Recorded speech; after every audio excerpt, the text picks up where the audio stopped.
Thank you for tuning in to our January episode. My name is Sarah Bullard, and I have here with me several other people. I'm Dina. Good evening, I'm Tasha. And I'm Rose. And our guest today is Kim Webster, who is here for us with the American Association for University Women. Kim, would you like to tell us a little bit about yourself? Good afternoon, everyone. My name is Kim Webster. I am the branch president for the Washington, D.C. American Association of University of Women. You asked me the question of who am I? Tell me a little bit about myself. Yeah. Well, I'm going to try and tell you a little bit about myself without using any label. I hate labels. Labels kind of put you in the box and is based on, the listener's perspective of those words. So I'm going to try not to use labels. And if I do, I'm going to try to be more descriptive. But I'm a sixth generation Washingtonian. I was born and raised here in Washington, D.C. And one of the things that my mom always told me growing up was that I was born with two negatives, that I was a Black woman. I was Black and that I was a woman. And so I can say just in retrospect that has really shaped who I am as a person, as well as some of the things I've done in my life. I am what I would consider a community organizer, which is an individual who believes wholeheartedly in social justice, who believes in working in their community and empowering individuals to take ownership of their communities. And I started that professionally back in the 1990s. At the time, I really didn't know what that word meant. I didn't know exactly what I was doing. I just followed my passion. I just followed what I felt like I wanted to contribute to society, with this whole idea of I have two negatives. I'm Black and I'm a woman. And, that really, really touched on me growing up. And as I started to develop my profession. So I spent a lot of time trying to figure out what that meant, how that affected me as I was growing up.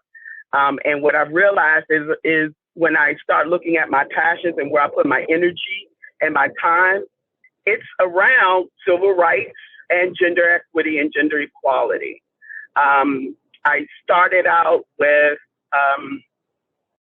the AAUW by my aunt, who just recently passed away, asked my mom and I to attend an AAUW meeting just as a participant.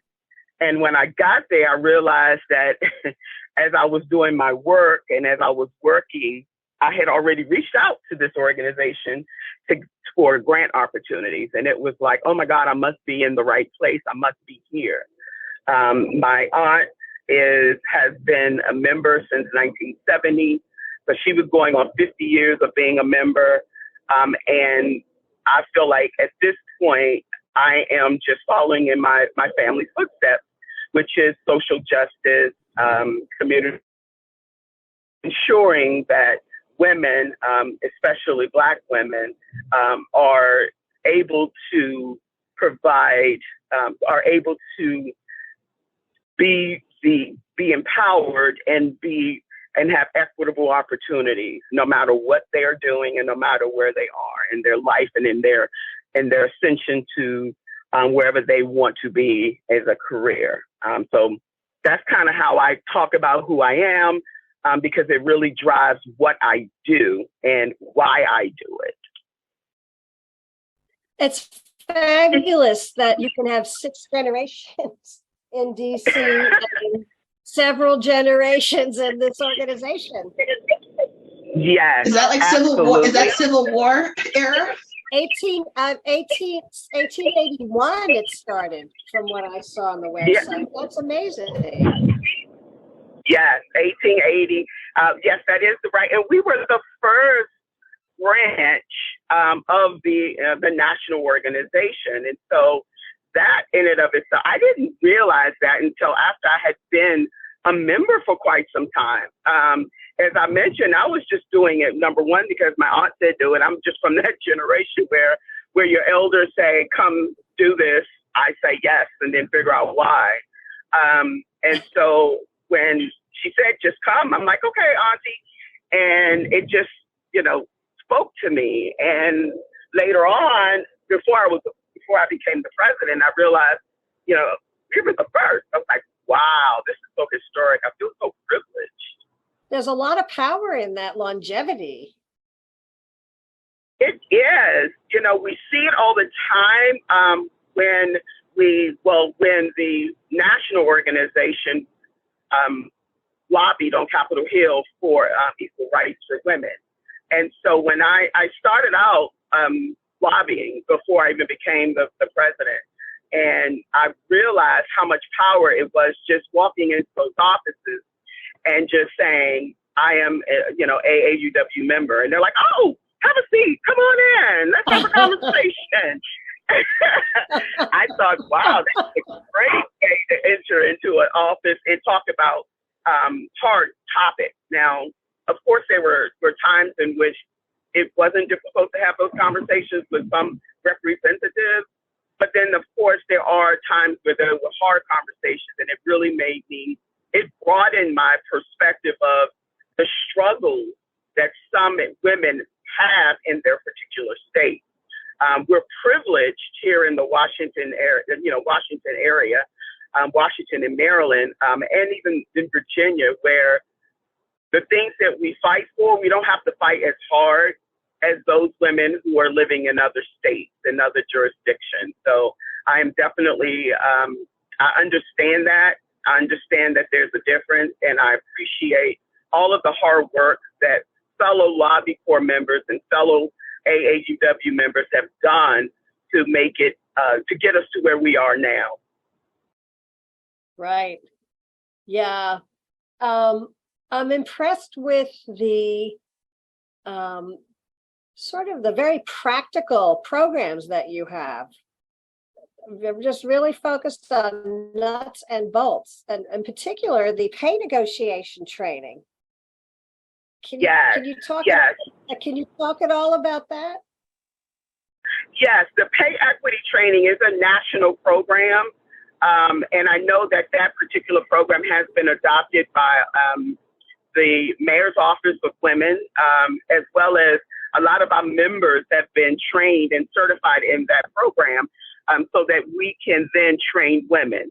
One of the purposes of the branches is to make sure that we're the boots on the ground folks. Making sure that everyday people have access to training, and most importantly, this particular training, especially when we're doing a good job. The nation is doing a good job as getting towards pay equity.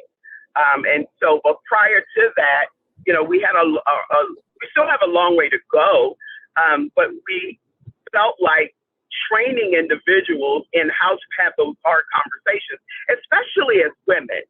I'm of the age where I do recall, as a male, they didn't have problems going and asking for raises. That's number one. Number two, they didn't have any issues with applying for positions that they weren't qualified for, because they just got it. It was just, known, hey, you're a friend of a friend, you're my buddy, come on, man, you can take this position. You'll figure it out when you get there. Whereas with women, we have to write out case studies and trying to advocate why we could continue doing what we've already been doing for so long and get just the market rate. We're not even asking for, more than market rate. Or they knew the secretary would explain the job. Exactly. So the pay equity training is a fabulous tool to help young women fight for what they are deserved. It's fabulous. I used to have an accounting and tax business, and I can attest that women are very uncomfortable setting the Yes. fees that they need, and anything with money, it's a big barrier. I don't want to hog the conversation, but I'm curious, which program are you most proud of personally? Lobby Corps. Okay. And Lobby Corps is not as prevalent as it once was pre-COVID. As a branch, we are looking at doing our own version of Lobby Corps with the DC Council. But Lobby Corps for me, and that's because of my personality. I'm an advocate. I've always been that person to always stand up for what is right and what is wrong. And being able to advocate for the rights of women on Capitol Hill and making a difference on those bills that affect so many women across the nation. I felt that was very empowering for me on a couple of different levels. The first one, of course, is being able to have a seat with those representatives and speaking, about the equity injustices that women face. But then the second one is because I getting understanding their perspective. Being a woman, it makes sense for us because it makes sense for gender equity because we live it every day. And sometimes I get to a point where I'm go, well, duh, why don't you understand? And Yeah. it helps me to get a perspective that I wouldn't normally have by being able to sit down and have conversations with the opponent or the opposition. Now, I may not agree with it, and most of the times I don't, but it helps me to understand the mentality and the thinking behind it, which then helps us to strategize a response that can say, hey, look, it may be that your congressional area is mostly men, according to you. Okay, great. But do your men not have, I mean, they can tell me anything. And I remember so distinctly having this conversation. That's why it's easy for me to just kind of pull it out of my pocket. Okay, so, according to you, you have mostly men, and mostly men are your constituents, and that's who you answer to. But though, do your men have wives and sisters and daughters? Which I know the answer is yes. Wouldn't you want them to have this, to have the freedom to be able to negotiate pay, the freedom to be able to have equity that you have, so that kind of empowerment was good for me. I needed to hear whether or not I agreed with it is a different story. Whether or not it made sense is a different story, but it just was helpful for me to understand what their issues were, and that helped me to craft a response. As the old saying goes, if you don't have a seat at the table, you're probably on the menu. Exactly. All right, somebody else coming now. Very well said. Hello, Kim. This is Tasha. I just had a quick question. I wanted to know, if I had to give a description to a young adult, let's say like 13 to 20, mid-20s, what are some, I'm sorry, what does the acronym AAW, what exactly does that stand for, and what, I'm sorry, and just what does it stand for, and then what does the branch, the DC branch, what does it actually do? So AAUW is the American Association of University of Women. And it was for a 13 to a 20-year-old, I would explain it without actually having to recite the mission and the vision. For a 13 to 20-year-old, I would say that we're the organization that started the fight for gender equality. We're that organization in which, in the very beginning, we knew that things weren't right between the genders, that there were powers, that we didn't have as much power as men, and we're both human. right? And we Right. both contribute to this society. And the reason we don't have that power is because of something that we were born a woman, you know, just because we were a woman. And that's it. Not because we weren't educated, not because we couldn't speak well.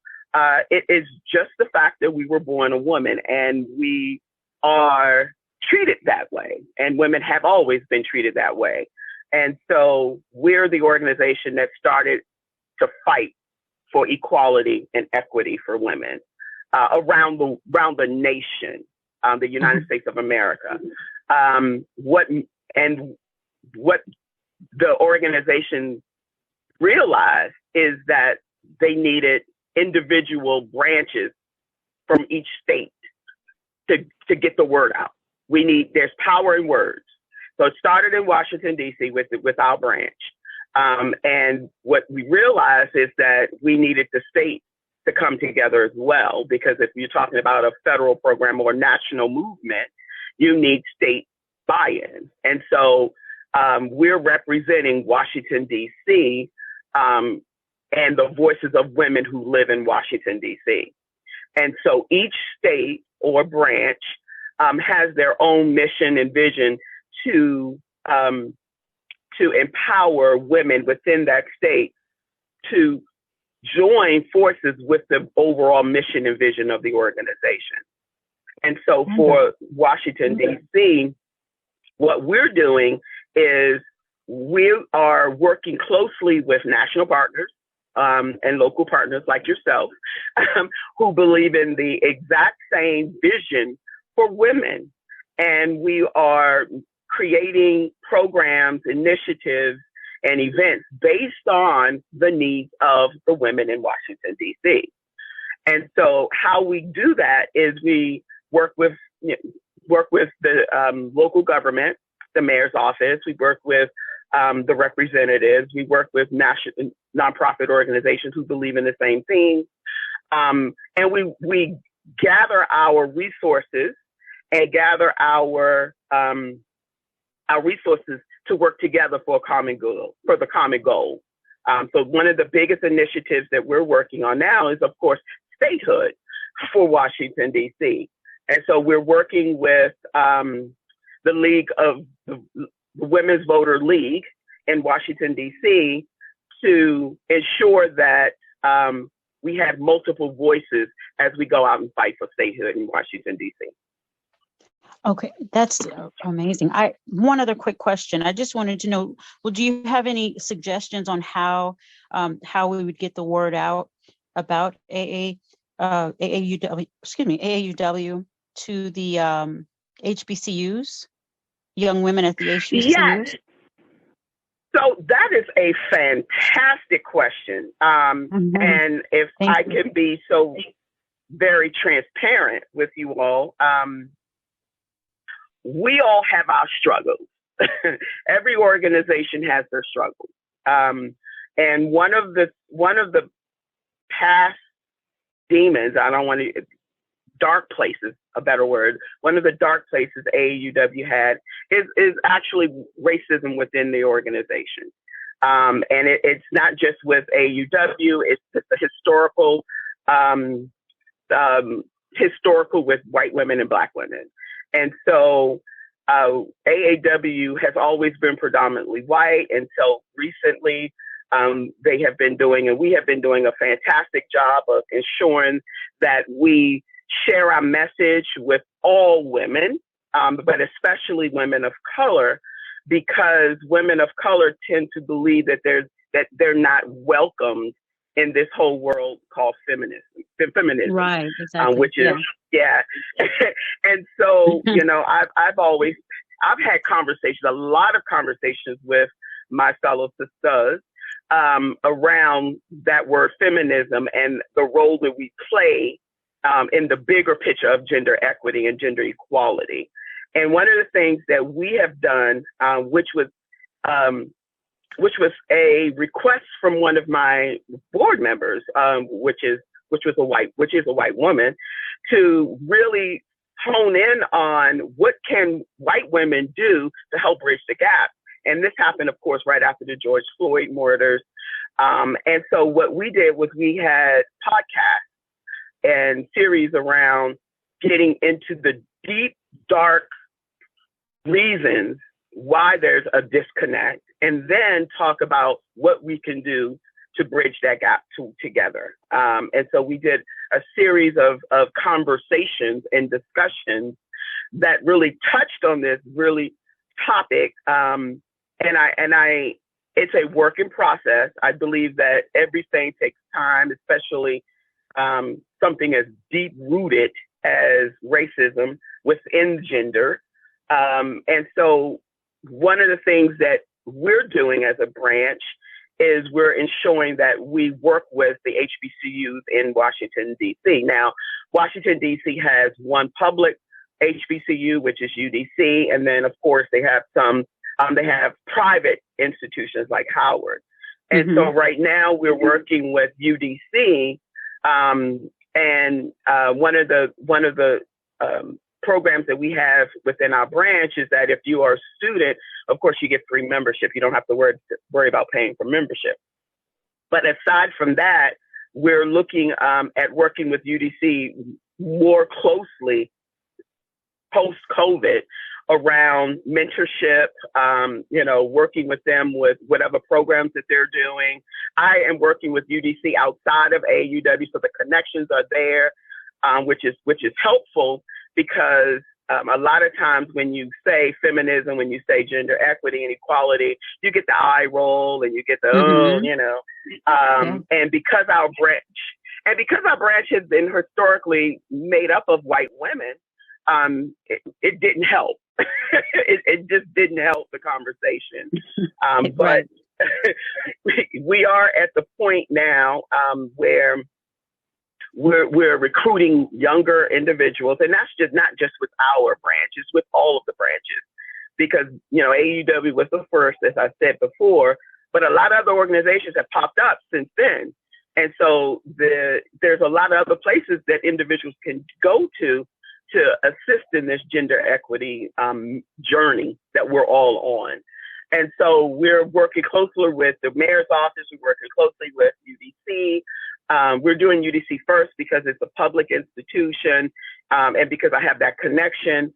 And we're looking to give, we're marketing our leadership roles more in those HBCU campuses. We're saying, hey, look, there's board positions available, there's program positions available. This is going back to earlier. This is where you can have a seat at the table. The table is all women right now, but we definitely need more African-American women in leadership roles within our branch so that our voice can be heard and our perspective, let me make that clearer, our perspective can be heard as we develop and execute different types of programs around gender equity. Fantastic. Well, I'm so sorry. One other quick question. How would one become an AAUW member, or how would they be able to get involved? And especially if they're not within the DC area, let's say if they're attending an HBCU in another state. Well, even if they're attending HBCU in another state, but they're here in Washington, they're still able to become a member. A lot of our members lived in Washington, but moved away, but still want to participate because they still have their heart into Washington. And we definitely don't want to penalize someone that because they're here. Because when you're in school here, you are actually you're vested in that community. And if you still want to be vested and you go home, we will not hold it against you. But they would go to our website.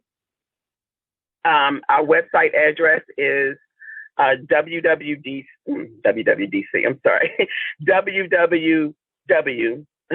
Washington. Okay, wait a second. I always get this wrong. My apologies. Okay. Washington DC .aauw.net. Great. And I'm going to say that it's Washington dc.aauw.net. Can I jump in? Thank you so much. I guess is to bring it back to the pay gap. What do you believe are some of the primary causes of the pay gap, and how do you think the COVID-19 pandemic affected the pay gap? The pay gap is definitely a byproduct of the old way of thinking, okay, which is men are the providers. And because men are the providers of the home, they are the ones that should be making the most money because the woman is at home. It's the traditional values, the patriotic system, classic. and it I am so proud of the younger generation. I am so proud of the generation, the millennials and the Gen Zs, for standing up so eloquently and so boldly to address this issue of the patriotic system. Because around my time, I'm a unique person.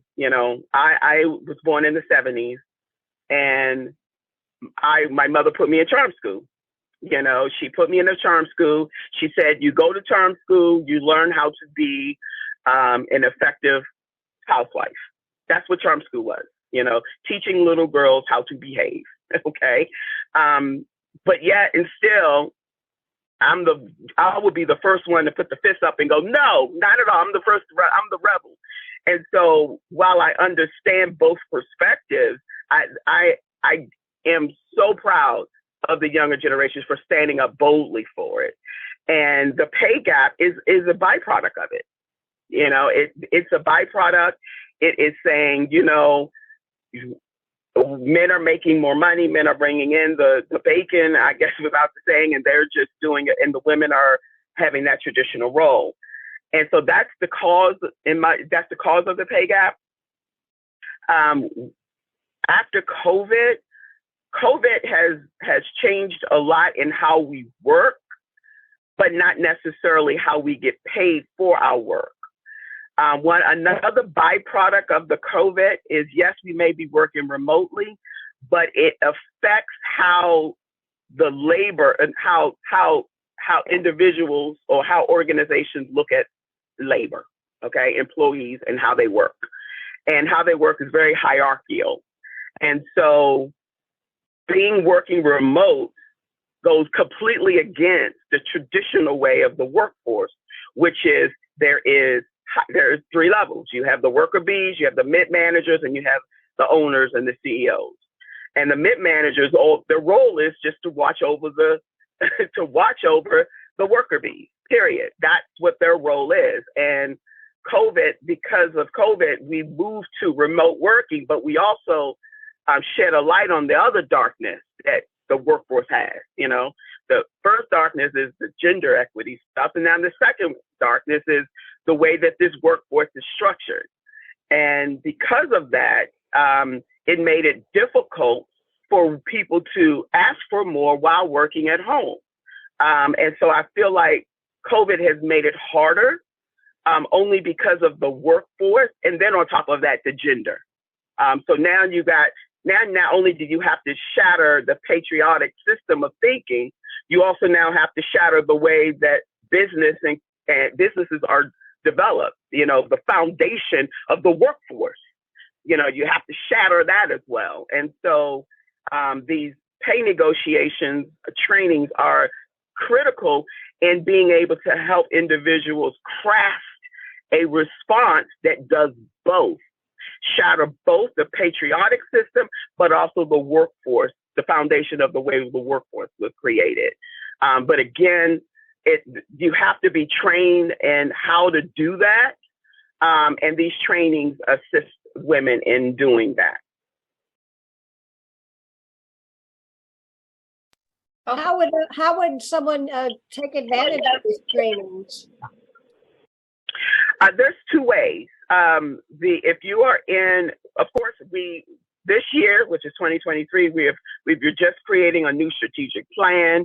a new outlook where we're focused more on the needs of Washington, D.C. And so we're partnering with the mayor's office. The mayor's office is a certified training, has gone through the training and now is certified to deliver the training within their realm. So if you work with the mayor's office, you can get the training there, or you can work with us individually, and we will be holding trainings this year. We haven't developed the training schedule yet. We're in the process. This first quarter, we're finalizing our strategic plan and outlining our programs for the next 5 years. And so that is definitely on the top of our list of making sure that we deliver these kinds of trainings. It's not just the pay gap training, but also trainings around, racial equity, healthcare, all those other, how do you build wealth, financial training. We're creating a nice portfolio of different types of trainings that we're going to be offering our members, but also the community of the Washington, D.C. community. And so we're doing that now. So this first quarter, is we're focusing on that. In the summer is when we're going to roll out the schedule and actually start planning it with the help of our partners that we're developing along the way. So if you go to my website, there's also a little form in which you can stay abreast. We have a little MailChimp. We work with MailChimp. So if you sign up to get our newsletters and our emails, then you'll be connected with any and everything that we're doing within Washington, D.C. What's that website again? It's the one that you just shared earlier, or is that a separate website? Correct. Okay. No, it's the same website, and it will have programs on there. Right now, we haven't uploaded it yet because we're still in the process of doing it. But if you get on our website, if you get on our mailing list, you'll know exactly when that's going to happen. But definitely the washington-dc.aauw.net website. What do you think are some of the the inequalities that girls and boys face during their early schooling years, like maybe elementary school, things like that? Yes, absolutely. AAUW does a fantastic job at touching on that with some of their resources and tools around STEM. Again, a lot of our focus is in the STEM area, but I believe that outside the STEM area and just personally, the same issues are the same. The issues are the same, and a lot of it is again the way that the way that little boys and girls are raised. And we're not even talking about in the school system yet. We're just talking about the way that people are raising their children based on society's perspective of genders. Okay. And it goes it is as small as purchasing gender type clothing, the blue and the pink, the toys. The toys are the biggest thing, where you buy cars for the boys and dolls for the girls, and you will chastise your girl if she likes to run in her shoes, get her dress dirty, or climb trees. You chastise her and tell her that that's not what she's supposed to do. In addition to that, it's the way that each child is raised. If you have a boy and a girl, the boys are trained and raised to be the leaders of the household and the man of the house. When the woman, they're treated and they're raised very differently, especially with rules, with discipline. It starts really at the home. And once you understand and they bring those perspectives to the classroom, couple that with the patriotic system where you have teachers to support it. And it is ingrained in our mind, in our everyday life. And especially if you were a Gen Xer or beyond, you see it in the commercials. You see it in the way that workforces, when you go to work, when you take your child to work, who's always the boss? Who's the word secretary? Who is the secretary? What does the secretary do? How is the secretary dressed? You know, all those small things that are big, big ways of teaching people without a book the gender roles, which play a part in how people react with one another and how they react within society. And AAUW has a great tool on their website called an implicit bias test. And the reality is we're all learning and growing. Okay. And I'm a confess. As much as I think I'm a feminist and as much as I think that I'm woke, quote unquote, I have absolutely areas that I need to work on. And it was just shown to me very recently, if I could be very personal and open and honest with you all, I started dating a younger guy. And the first thing I thought was, oh my God, what is other people going to think? Who cares? But that was, but that Right. is exactly right. And you see it all the time. It's like we're demonized. The woman is demonized, but the man is praised. Right? Exactly. And so right. And I had to really sit myself down, you know, once I realized what I was doing. I was literally convincing myself that it wasn't right. And then I thought to myself, what the heck, Kim? What are you doing? You know, it just didn't feel right. My mind was saying it, but it didn't feel right in my spirit. And I had to think, where is this coming from? You know, where is this coming from, Kim? And I was like, oh my God, the implicit bias. It's still ingrained, no matter how much, you know, I fight for equality, I fight for it. It's implicit biases all over the place. Even now in 2023, we're still dealing with it. And so it's an ongoing fight. It's an ongoing journey. Every individual must have to do its individual first in order to attack the biases, the implicit biases that we have learned without even knowing that we've learned it. And so that's the first thing that we need to do to get to a place where we can be human first, not just a male or female. Okay, that's a really good answer, and thank you for taking the time to respond to that. But do you have any thoughts on, or does the American Association for University Women have any programs for women whose education has been affected or derailed by sexual assault? Oh, wow. Any programs? I don't think there's programs, but I could be wrong with AUW. I know that we do not, our branch do not. Maybe we need to look into it. This is a great time to kind of figure that out, ask that question. But AAUW, I don't know that answer, to be honest. I wouldn't say a program per se. I would say resources maybe, but a program, I'm not sure. Well, I guess how have you seen in your work with the association that relationship? Like, is that even a major problem that you're seeing affect young women, keeping them from getting their education and things like that, or not? Yes, especially in the STEM field. Especially in the STEM field, it is an issue where men make an assumption that women aren't smart enough to be able to function and to excel in that field. And so you get it, again, it's subtle microaggressions as what, you know, there's racial microaggressions, but they also gender microaggressions. And it's not only in school, you know, in university settings, it's in the work area as well. It's something as small as, you know, someone saying, sweetie, honey, but in a condescending manner, you know, not talking down, you know, the whole mansplaining. And I love the fact that we put a term to it. For so many years, there wasn't a term for it. And we just dealt with it because there wasn't a term for it.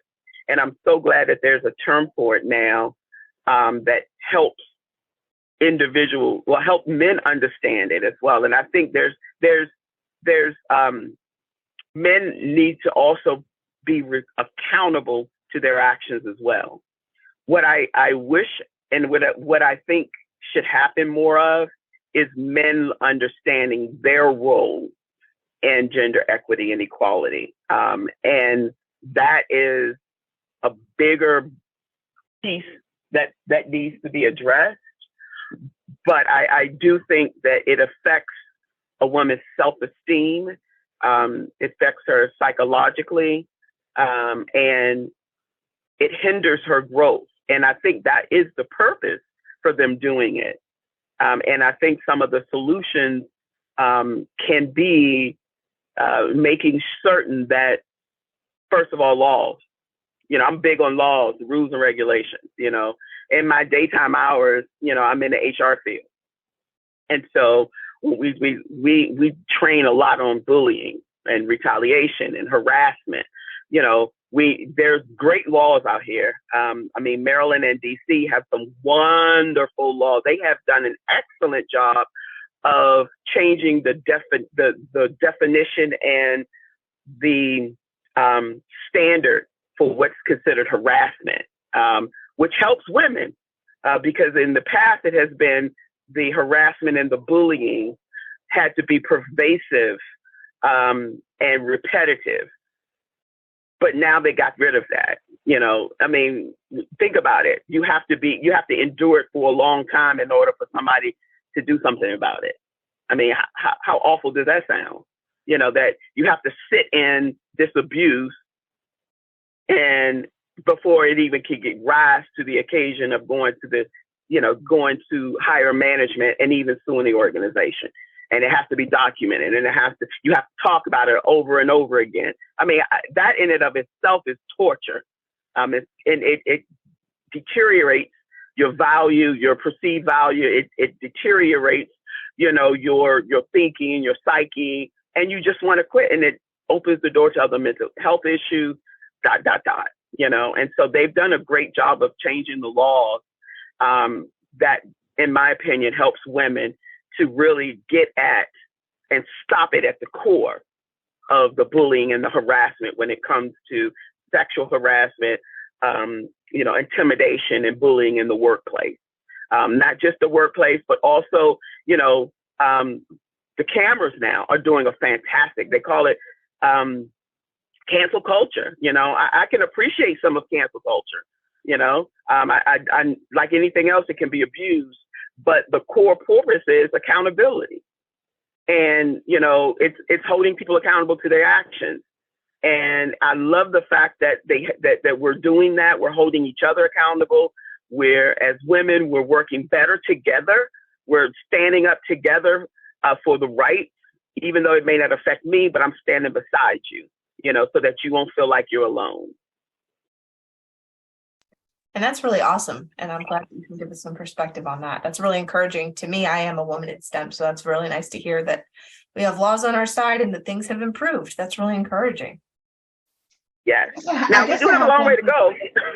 Yeah, that's true. But yeah, I do have one question, and it's maybe a little bit more political, but it's many on the right appear threatened by college-educated women. What are some of the important strides AAUW has seen with this demographic, and why do you feel that some people are intimidated or hateful of college-educated women? College educated education. That's my mom. Fantastic. She told me that I was born with 3 negatives, but she also said the only way that you're going to win in this world is through education. Okay, period, point blank. And that's what I teach my children. And education is the key. And it's the key because it directly shatters the patriotic system, because we're saying that women are educated, we are empowered, and we are a sisterhood. That's the other thing that we have that is different. We didn't have sisterhood before. We still need to continue to do a better job of diversifying our sisterhood. But before we didn't have it. You felt like you were alone. You felt like while everyone understood that this is something that needed to happen, only one or two people would stand up for it. There's a network and there's a sisterhood now that that helps us to band together against those ideologies that women are inferior. And it goes back to understanding why people feel that way. And men who feel that way, or the far right, which are both men and women, are products of implicit biases. They're products of the patriotic system. They were raised with this structure of men are supposed to be the breadwinners and women are supposed to support them. And they will use any and all things to support that structure, whether it's, misquoting some things in the Bible, whether they're taking anything that supports their ideology. And what education does, it shatters it. That's what education does. It says, okay, you said that this was a stat. Well, I just read that stat and you read it wrong. That is how you shatter it. Those types of ideologies is with education, because anybody can say anything as long as you don't know the truth or the facts. And it's easy to speak and misquote anything. Statistics can be easily misquoted. The Bible can be misquoted. Anything can be used and misquoted to further your mission and your goal. But if you stand up and say, well, no, sir or ma'am, it actually says this, then what you're doing is you're throwing a cup on that fire, and they're going to be upset about it. Okay, because now you have said, wait a minute, you've taught the masses the truth, and nobody wants to know the truth. What they want is to further their own goals, which is to be an extremist and not to be inclusive. And so that is the way to do it: education and sisterhood. Being able to not only stand up for it, but also stand up for it and have other people to support you and to support what you're doing with education, and also, and I would just add, male allies. Male allies are another way to crush that ideology, and they're out there. There are a lot of males. They just need to know what to do and where to go. Okay. They're men. They just need to tell them, go here, go there. They're there, and they want to be allies, and they just don't know how. And so one of the things that I think that we should do as women is teach men how to be allies. And once you teach them how to be allies, then they can speak their language too. They can speak their language, and we could say it all in our language, and they could just translate into theirs. And yes, men and women do speak differently. And so we need those things in order to shatter those ideologies, those extreme ideologies. Well, thank you. That's enlightening, and I like your optimism about male allies. I hope that's true. Sometimes I lose a little bit of hope seeing some of the things that men say these days, but I'm glad you experience. That's very encouraging. Yes, I agree. Yeah, they're out there, but you're right. They are very few now. Yes, they're very few. Okay, so what organizations would AAUW like to, aside from us, what other groups would you like to work with? Oh, men's groups. Okay. Definitely some men's groups. That's a great question. Because this is actually going to help us in our strategic planning session. Definitely men's group. Actually, to help diversify our messaging, focusing on groups that have a more diverse top members, because I also think that there's a disconnect with some of our brown women as well. And I do think that there's power in numbers, and there's power in perspective. I don't know it all, and I don't proclaim to know it all, and I don't want to know it all. As the branch president, as the leader of the organization, I should not want to have those attributes. What I want is to be more collaborative so that we can speak the same type of, to speak the same languages to help motivate and empower others to help us with our common goals. While I don't know any specific names of those groups at this point, I just know that what types of groups that I want our branch to partner with. I definitely want to, I want to start off, of course, with the low-hanging fruit, which is working better with some of my sister branches, the Maryland branch, the Virginia branches, some of the other branches who, we all have the same fight and we all have the same struggle, but again, it's power in numbers. And if we can work towards increasing our voice and making our voice stronger. And when I say increasing our voice, I'm not necessarily equating increasing to numbers, but just the strength of those voices.